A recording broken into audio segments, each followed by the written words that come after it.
learning Quran together. बिस्मिल्लाह अल्हम्दुलिल्लाह वस्सलातु वस्सलामु अला रसूलिल्लाह। सूरह अल-आराफ आयत 11। वलक़द ख़लक़नाकुम, यकीनन हम ही ने तुम्हें पैदा किया, सुम्मा सव्वरनाकुम, फिर हमने तुम्हारी सूरत बनाई, सुम्मा कुलना लिल मलाइकति इसजुदू लि आदमा, फिर हमने फरिश्तों से कहा कि आदम को सजदा करो, फसजदू इल्ला इब्लीस, तो सिवाय इब्लीस के सब ने सजदा किया, लम यकुम मिनस साजिदीन, वो सजदा करने वालों में से नहीं हुआ। यानी आदम को मादे से तख्लीक किया, फिर उनसे सबको पैदा किया, फिर तुम्हें बेहतरीन शक्ल सूरत और बेहतरीन कदो कामत अता फरमाई। अल्लाह ताला ने मुअज़्ज़ज़ फरिश्तों को हुक्म देने से पहले आदम अलैहिस्सलाम को तमाम अशिया के नाम सिखा दिए, फिर फरिश्तों से कहा कि आदम को सजदा करो, तो सिवाय इब्लीस के उन सब ने सजदा किया। वो जिन्नों में से था, उसने खुद पसंदी, हसद और अपने तकब्बुर की वजह से इनकार किया। हज़रत इब्ने अब्बास रज़ी अल्लाह ताला अन्हो की रिवायत है, इब्लीस का नाम अज़ाज़ील था, वो मलाइका में मुअज़्ज़ज़ मुकाम रखता था, वो 4 परों वाला था, फिर बाद में वो सख्त मायूस हो गया। एक अल्लाह के हुक्म को नहीं माना,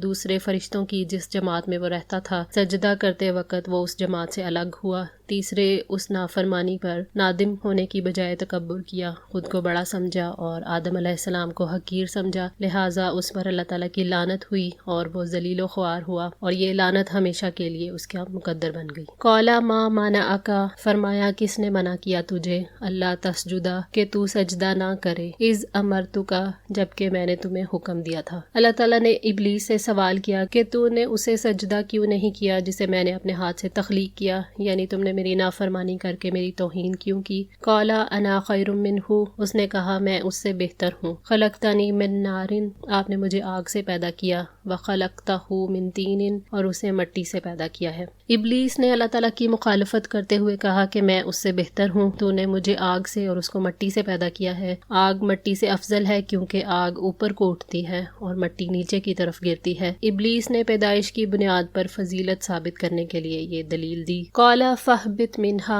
फरमाया उतर जाओ इससे, फमा यकूनु लका, बस नहीं है तेरे लिए, अंत तकब्बरा फीहा, कि तुम इसमें तकब्बुर करो। अल्लाह ताला ने फरमाया कि जन्नत से उतर जाओ, तेरे लायक नहीं था कि तू जन्नत में रहकर तकब्बुर करे, क्योंकि ये पाक लोगों का घर है, खबीस लोगों के लिए नहीं है। फखरुज, सो निकल जाओ, इन्ना का मिनस सागिरीन, यकीनन तू जलील होने वालों में से है। अल्लाह ताला ने इब्लीस को हुक्म दिया कि तू जलील होने के लायक है, इसलिए जन्नत से निकल जाओ। इब्लीस को उसके हसद, तकब्बुर और खुद पसंदी पर सजा दी गई। कौला अंजिरनी, उसने कहा मोहलत दे मुझे, इला यौमि युबअसून, उस दिन तक जब वो उठाए जाएंगे। इब्लीस ने औलाद आदम को गुमराह करने के लिए दुश्मनी का ऐलान किया और मोहलत मांगी। उसने तौबा करने की बजाय इंतकाम का रास्ता इख्तियार किया। वो जानता था कि अल्लाह ताला के इरादे के बगैर वो अपनी चाहत को पूरा नहीं कर सकता। कौला इन्नका मिनल मुनज़रीन, फरमाया यकीनन तुम मोहलत दिए जाने वालों में से हो। अल्लाह ताला ने अच्छे और बुरे लोगों में फर्क करना था, इसलिए अल्लाह ताला ने उसकी दुआ कबूल फरमाई। इब्लीस को क़यामत तक के लिए मोहलत दी गई। अल्लाह ताला ने फरमाया कौला फ़इन्नका मिनल मुनज़रीन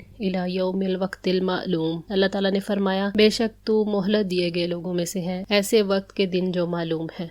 सूरह अल-हिजर आयत 37-38। कौला फ़बिमा अग़वैतनी, उसने कहा इस वजह से कि आपने मुझे गुमराह किया, लअक़उदन्ना लहुम, यकीनन मैं ज़रूर बैठूंगा उनके लिए, सिरातकल मुस्तकीम, तेरे सीधे रास्ते पर। इब्लीस अल्लाह ताला की रहमत से मायूस हो गया तो उसने कहा कि जैसे आपने मुझे गुमराह किया। उसने अपने तकब्बुर और खुद पसंदी को छुपा कर अल्लाह ताला पर इल्ज़ाम लगाया कि आपने मुझे गुमराह किया। अल्लाह ताला सूरह सौद में फरमाते हैं कौला फ़बि इज़्ज़तिका लअग़वियन्नहुम अजमाइन, उसने कहा कि तेरी इज़्ज़त की कसम मैं इन सब को ज़रूर गुमराह करूँगा। तेरे सीधे रास्ते यानी तौहीद के रास्ते में, कुरान और सुन्नत के रास्ते से, और लोगों को इस रास्ते पर चलने से रोकने की हर मुमकिन कोशिश करूँगा। नबी सल्लल्लाहु अलैहि वसल्लम ने फरमाया हर बच्चा दीन फितरत पर पैदा होता है और ये उसके माँ बाप हैं जो उसे यहूदी, ईसाई या मजूसी बना देते हैं। सही मुस्लिम। सुम्मा लआतियन्नहुम, फिर मैं ज़रूर आऊँगा इनके पास, मिन बैनि ऐदीहिम, इनके सामने से, व मिन खल्फिहिम, और इनके पीछे से, व अन ऐमानिहिम, और इनके दाएं से, व अन शमाइलिहिम, और इनके बाएं से। शैतान को जब ये इल्म हो गया कि इंसान कमज़ोर है तो उसने इंसान पर हमला करने के लिए इजाज़त मांगी और वादा किया कि मैं उनके आगे, पीछे, दाएं और बाएं से आऊँगा। आगे की जानिब से शैतान इस तरह रोकता है कि आखिरत की याद नहीं आने देता, और पीछे से दुनिया का शौक़ दिलाता है, और दाएं तरफ से जब वो आता है तो दीन की बातें, مشکوک بنا دیتا ہے، اور بائیں سے آتا ہے تو گناہوں میں دلکشی پیدا کرتا ہے۔ حضرت ابن عباس رضی اللہ تعالیٰ عنہ کہتے ہیں، آگے سے دنیا، پیچھے سے آخرت، دائیں سے نیکیاں اور بائیں سے برائیاں مراد ہیں، یعنی دنیا کی رغبت، آخرت سے نفرت، نیکیوں سے دشمنی اور برائیوں سے محبت پیدا کروں گا۔ اللہ تعالیٰ نے وارن کیا ہے تاکہ ہم اپنے دشمن سے مقابلے کے لیے تیار رہیں اور شیطان کے داخل ہونے کے راستوں کو جان کر اپنی حفاظت کریں۔ نبی پاک صلی اللہ علیہ وآلہ وسلم صبح شام یہ دعا نہیں چھوڑا کرتے تھے، اللہم انی اسألک العافیۃ فی الدنیا والآخرہ، اللہم انی اسألک العفو والعافیۃ فی دینی و دنیای و اہلی و مالی، اللہم استر عوراتی و آمن روعتی، اللہم احفظنی من بین یدی و من خلفی و عن یمینی و عن شمالی و من فوقی و اعوذ بعظمتک ان اغتال من تحتی۔ اے اللہ، بے شک میں تجھ سے دنیا اور آخرت میں معافی عافیت کا سوال کرتا ہوں۔ اے اللہ، بے شک میں تجھ سے اپنے دین اور دنیا میں اور اپنے اہل اور مال میں معافی کا اور عافیت کا سوال کرتا ہوں۔ اے اللہ، میرے عیبوں پر پردہ ڈال دے اور میری گھبراہٹوں میں امن دے۔ اے اللہ، تو میری حفاظت فرما، میرے سامنے سے، میرے پیچھے سے، میرے دائیں طرف سے اور میرے بائیں طرف سے اور میرے اوپر سے، اور میں پناہ مانگتا ہوں تیری عظمت کے ساتھ اس بات سے کہ میں اپنے نیچے سے ناگہاں ہلاک کیا جاؤں۔ ابو داؤد 5074۔ ولا تجدو، اور نہ آپ پائیں گے، اکثرہم شاکرین، ان میں سے اکثر کو شکر گزار۔ شکر گزاری صراط مستقیم پر استقامت کے ساتھ چلانے والا رویہ ہے، اس لیے ابلیس انتہائی احتیاط کے ساتھ شکر گزاری کے خلاف کام کرتا ہے اور انسانوں کو ناشکرا بناتا ہے۔ قال اخرج منہا، فرمایا نکل جاؤ یہاں سے،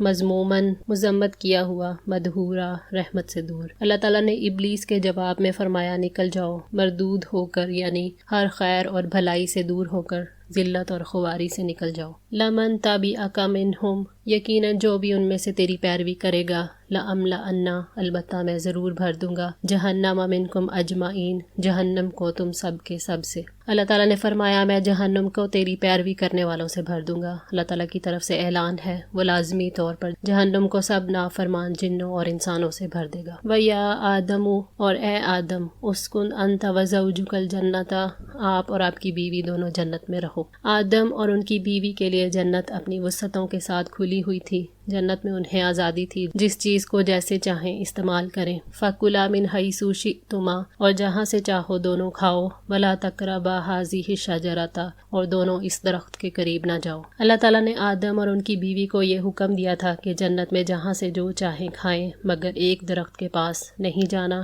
وہ درخت کس چیز کا تھا اس کے بارے میں ہمیں کوئی علم نہیں دیا گیا، مگر اس کی تحریم پر اللہ تعالیٰ کا فرمان دلیل ہے کہ فَتَكُونَ مِنَ الظَّالِمِينَ، ورنہ تم دونوں ظالموں میں سے ہو جاؤ گے۔ جنت میں واحد پابندی یہ تھی کہ ایک درخت کے پاس نہ جانا، ورنہ ظالموں میں سے ہو جاؤ گے۔ آدم علیہ السلام اور ان کی بیوی نے اس وقت تک اس حکم کی پابندی کی جب تک شیطان نے انہیں نہیں بہکایا۔ فَوَسْوَسَ لَهُمَا الشَّيْطَانُ، پھر شیطان نے ان دونوں کے لیے وسوسہ ڈالا۔ شیطان نے وسوسہ ڈالا، جس چیز سے تمہیں روکا جا رہا ہے وہی جنت کی سب سے اہم چیز ہے۔ آدم اور ان کی بیوی شیطان کی مسلسل نصیحت سے متاثر ہو گئے اور انہوں نے اس ممنوعہ درخت کا پھل کھا لیا۔ لِيُبْدِيَ لَهُمَا، تاکہ وہ ظاہر کر دے ان دونوں کے لیے، ما وُرِیَ عَنْہُمَا، جو چھپائی گئی تھیں ان دونوں سے، من سوآتِہِمَا، شرمگاہیں ان دونوں کی۔ انسان کی چھپی ہوئی جگہ جس کے ظاہر کرنے کو وہ برا سمجھتا ہے، علماء کہتے ہیں اس آیت میں دلیل ہے کہ چھپے ہوئے حصے کو کھولنا بڑے امور میں سے ہے۔ شیطان کا خاص حربہ حرام ہے، وہ انسان کو حلال سے بدظن کرتا ہے اور حرام کو خوبصورت بنا کر پیش کرتا ہے۔ وَقَالَ مَا نَهَاكُمَا رَبُّكُمَا عَنْ هَٰذِهِ الشَّجَرَةِ، اس نے کہا کہ تمہارے رب نے تم دونوں کو اس درخت سے نہیں روکا، إِلَّا أَن تَكُونَا مَلَكَيْنِ، مگر یہ کہ کہیں تم دونوں فرشتے نہ بن جاؤ، أَوْ تَكُونَا مِنَ الْخَالِدِينَ، یا ہمیشہ رہنے والوں میں سے ہو جاؤ۔ شیطان نے آدم اور حوا کے سامنے جھوٹ بولا کہ تمہیں معلوم نہیں اس درخت سے روکنے میں کیا حکمت ہے۔ میں اس راز کو جانتا ہوں کہ اگر تم اس درخت کا پھل کھا لو گے تو فرشتے بن جاؤ گے یا پھر ہمیشہ ہمیشہ کی زندگی پالو گے۔ مسلسل تلقین جو ہے، بار بار کہتے رہنا انسان کو کوئی کام کرنے کے لیے تیار کر دیتا ہے۔ شیطان ہر ایک کے ذوق اور حالات کے اعتبار سے انسانوں کو تیار کرتا ہے۔